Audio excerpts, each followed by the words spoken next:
मित्रों नमस्कार। भारत माता की जय, वंदे मातरम, जय श्री राम। मित्रों मैं दिलीप पांडे, स्वागत है आपका मेरे YouTube चैनल में। मित्रों आज हम बात करेंगे ईरान की। ईरान के अंदर क्या स्थितियां बनी हुई हैं, किस तरह से जो ईरान के सर्वोच्च नेता हैं अली खामेनेई, वो अभी भी इतने डरे हुए हैं कि अभी भी वो बंकर में छुपे हुए हैं, अभी भी वो बंकर से बाहर नहीं निकल रहे हैं। हम बात करेंगे कि क्या ईरान के अंदर जो खामेनेई की छवि है, जो मुल्ला सरकार है, वो कितनी कमज़ोर हुई है, उसकी इमेज को मजबूत हुई है या कमज़ोर हुई है, इसकी हम चर्चा करेंगे। और आगे हम इस बात पे भी हम चर्चा करेंगे कि आखिर इजराइल और ईरान के बीच में युद्ध में कौन कितना किस पर भारी पड़ा, और सबसे बड़ी बात यह है कि आखिर इजराइल ने इस युद्ध में क्या खोया और क्या पाया। और ट्रंप जो है वो ईरान के अंदर भी नया गेम खेल रहे हैं, और गेम क्या खेल रहे हैं बल्कि उनकी जो पूरी एक बिजनेसमैन का माइंडसेट है, मतलब ऐसा लग रहा है कि जैसे वो खुल करके इस मामले में आ चुके हैं। वो ये सोच चुके हैं कि हमें अब यूएस से कोई मतलब नहीं है, अब मैं बड़ा बिजनेसमैन हूँ और बड़ा बिजनेसमैन बन जाऊँ, मेरा बेटा और बड़ा बिजनेसमैन बन जाए, इसी कार्यक्रम में वो लगे हुए।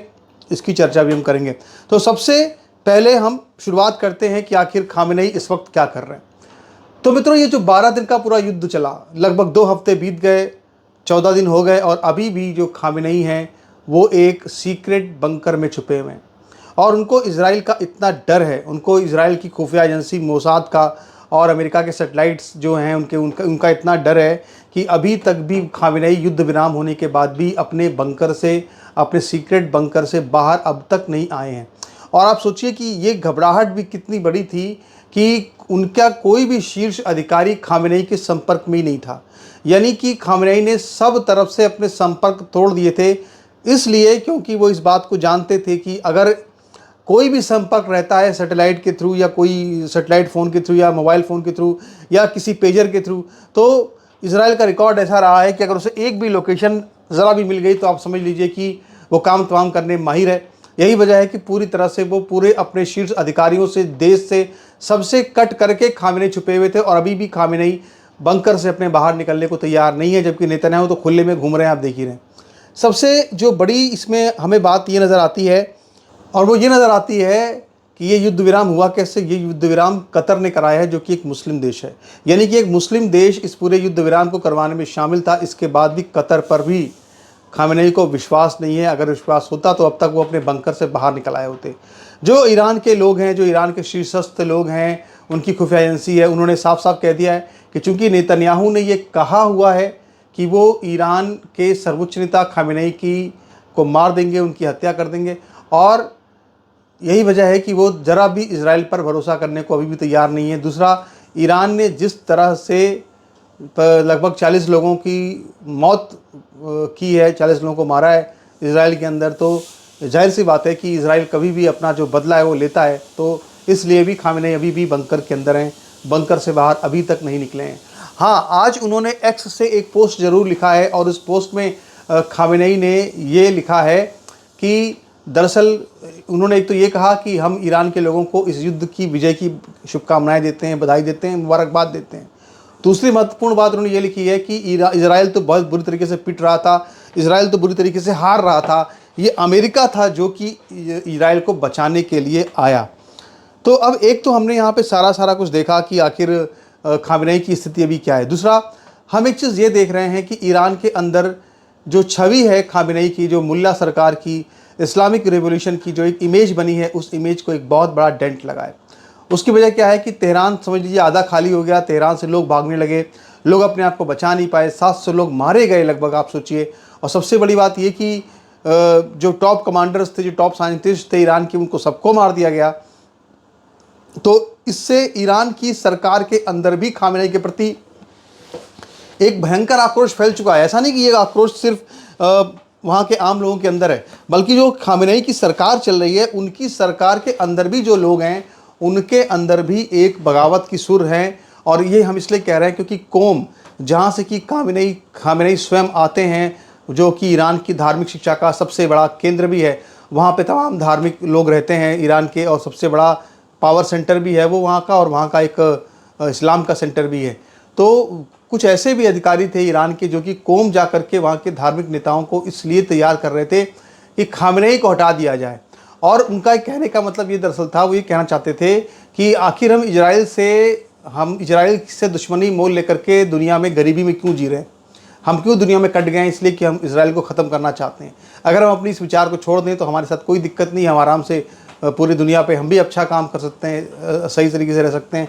लेकिन जो ये एक जिद है खामेनेई की कि हमको इजराइल को ख़त्म कर देना है, निस्तनाबूद कर देना है, इस जिद का खामियाजा ईरान के आम लोगों को भुगतना पड़ रहा है। और ईरान के आम लोगों में भी ऐसी धारणा है कि भाई अगर खामेनेई अपनी ये सोच को छोड़ें तो शायद वहाँ पे स्थिति जो है वो इस तरह की ना हो जो आज हम ईरान में देख रहे हैं।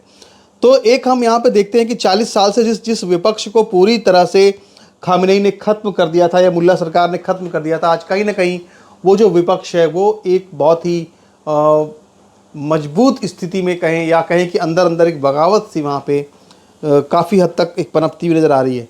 और बड़ी बात ये भी है कि ईरान के अंदर कत्लेआम अभी भी जारी है, ईरान में भयंकर कत्लेआम अभी भी जारी है। और वो कत्लेआम जारी क्यों है, इसलिए है क्योंकि वो कहते हैं कि मरेगा तो मुसलमान ही। मतलब ईरान में कुछ भी हो जाए, चाहे इजराइल जीते, चाहे ईरान जीते, चाहे कोई जीते, अमेरिका जीते, लेकिन मरेगा तो मुसलमान ही। और वो चीज़ फिर से ईरान में जनाजे फिर से उठने वाले हैं, कुछ उठ भी रहे हैं।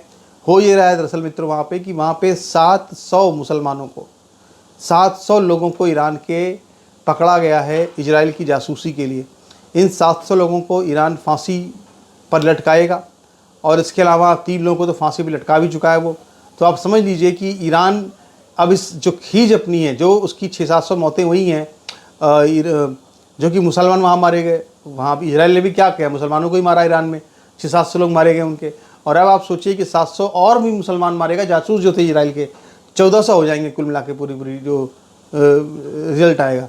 तो खामेनेई, जाहिर सी बात है कि जो जासूसी एजेंसियां हैं जिस तरह से ये पूरी तरह से फेल साबित हुए हैं, अगर देखा जाए तो अपनी जासूसी गतिविधियों को मोसाद से निपट पाने में पूरी तरह से फेल साबित हो गए हैं। ईरान की जो सरकार है वो पूरी तरह से फेल साबित हुई है। अब यहाँ पे सबसे बड़ी बात यह है कि आखिर इजराइल को इस युद्ध में क्या मिला। और मित्रों में आप इस बात को अगर ध्यान दें तो लगातार मैंने जो भी वीडियो बनाए इजराइल के, उन तमाम वीडियोज़ में मैंने बार बार एक बात कही कि किसी भी तरह से इसमें युद्ध विराम करना पड़ेगा इजराइल को। क्यों करना पड़ेगा? क्योंकि जो ईरान है उसकी जो मिसाइलें हैं वो इजराइल को हिट करने में पूरी तरह से कामयाब साबित हुई हैं।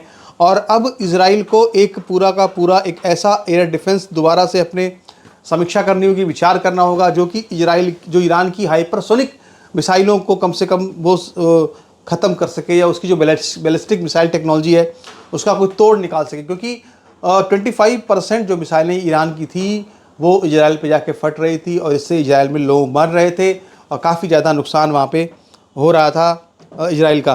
तो इन सब स्थितियों में अगर देखा जाए तो इजराइल को सबसे देखिए सबसे बड़ा मलाल तो इजराइल को ये है कि इजराइल ये मान के चल रहा था कि ईरान के पास लगभग 2500 के करीब मिसाइलें हैं। और जो युद्ध हुआ इस युद्ध में हो सकता है कि 1000 मिसाइलें करीबन इस्तेमाल कर ली हुई ईरान ने।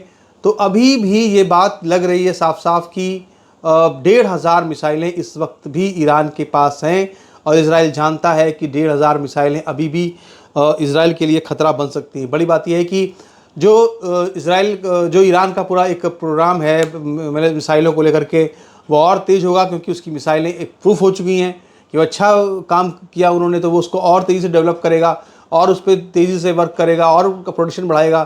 तो आप समझ लीजिए कि एक तो इजराइल को इस बात का मलाल हमेशा रहेगा। दूसरा, जो ये दावे किए जा रहे हैं कि आखिर जो है क्या हुआ परमाणु संयंत्रों का, उनको कितना नुकसान पहुंचा नहीं पहुंचा, तो इसको लेकर के भी तरह तरह के दावे किए जा रहे हैं। रूस ने कह दिया कि कोई नुकसान नहीं पहुंचा, अमेरिका कह रहा है कि नुकसान पहुंचा है, इजराइल कह रहा है कि इजराइल तो जो कहे, लेकिन वो तो पहले मोसाद से पता लगवाएगा भाई कि आखिर हुआ क्या, उसके बाद ही वो कुछ बोलेगा। फिर उसने कुछ नहीं बोला अभी तक।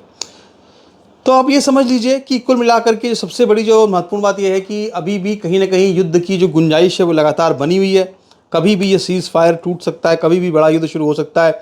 और अगर हम इजराइल के जो यहूदी एक्सपर्ट्स हैं उनकी बात माने, उनकी राय लें, तो वो भी इस युद्ध को लेकर जो नतीजे आए हैं उसको लेकर बहुत उत्साहित नहीं है।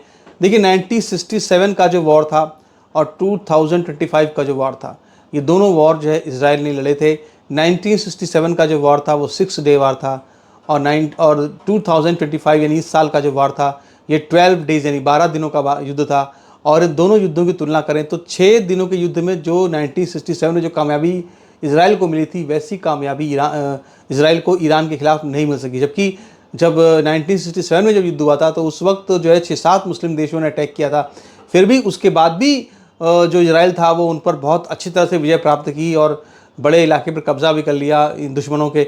लेकिन जो ये युद्ध था 2025 का, इस युद्ध में कहीं ना कहीं देखा जाए तो ईरान 12 दिनों के इस युद्ध में ईरान भी नुकसान पहुंचाने में कामयाब रहा है। और उस तरह की सफलता जो 1967 में मिली थी 6 डे वॉर में, वैसी सफलता 12 दिन लड़कर भी इसराइल को नहीं मिल सकी। इसराइल इस पर भी लगातार चिंतन कर रहा है, मनन कर रहा है कि आखिर उससे क्या चूक हो गई। दूसरी तरफ अगर देखा जाए तो डोनाल्ड ट्रंप बिल्कुल बिजनेसमैन की तरह से व्यवहार कर रहे हैं। वो समझ लीजिए कि 70% वो यूएस के लिए काम करते हैं और बीच में 30% जो है वो अपने बिजनेस के लिए, अपने परिवार के लिए भी काम करते रहते हैं। आपको याद होगा कि पाकिस्तान के अंदर किस तरह से आसिम मुनीर जो है वो जो कुछ क्रिप्टो का बिजनेस करना चाहते हैं, क्रिप्टो करेंसी का, ट्रंप और उसमें बिल्कुल उनके शेयर होल्डर बन के आसिम मुनीर उभर रहे हैं पाकिस्तान में के लिए, इसलिए उनका नरम रुख ऐसा भी कहा जा रहा है। दूसरी तरफ ईरान में बात ये आ रही है कि एक तरफ तो ट्रंप ने ईरान को लेकर यह बयान दिया कि ईरान को काफ़ी नुकसान पहुंचा है और इसीलिए अब ईरान को मजबूत होना चाहिए और यही वजह है कि अब मैं चाहता हूं कि ईरान के ऊपर कोई प्रतिबंध ना लगे, ईरान अपना तेल भेज सके। पहली बात तो ये। और दूसरी बात ट्रंप ने ये कही है कि भैया ईरान के पास तेल बहुत है। यानी अगर देखा जाए तो कहीं ना कहीं ट्रंप के मन में ये बात है कि थोड़ा बहुत छूट दे करके नेतन्याहू को कुछ अपने लिए, अपने बिजनेस के लिए कहीं से कुछ तेल के कुएँ मिल जाए तो काम शानदार हो जाए। तो ट्रंप जो है वो हमेशा इसी काम में लगे रहते हैं कि उनका बिजनेस कैसे फले फूले, और ये इस वक्त, और यही काम इस वक्त भी वो कर रहे हैं, खुल करके ईरान के साथ में कर रहे हैं। देखते हैं क्या होता है आगे। तब तक के लिए नमस्कार, धन्यवाद।